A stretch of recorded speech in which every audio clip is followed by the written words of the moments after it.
বলছি, কেমন হচ্ছে বলবেন। দেখুন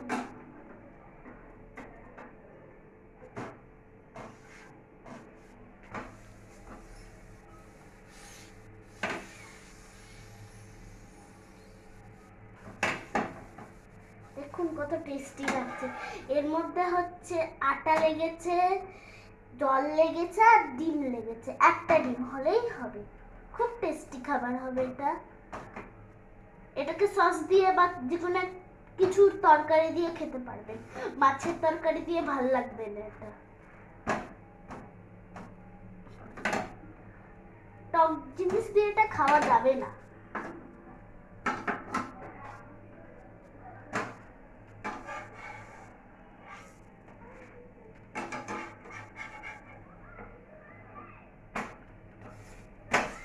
হয়ে গেছে। এটা কোথায় রাখবো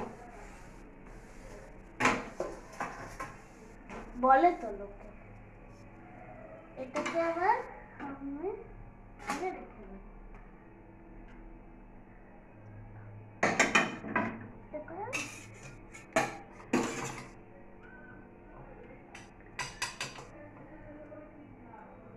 এটাকে তেলটা দিয়ে নাও একটু। ও হ্যাঁ, তেল দিতে হবে তো। হয়েছে ব্যাস।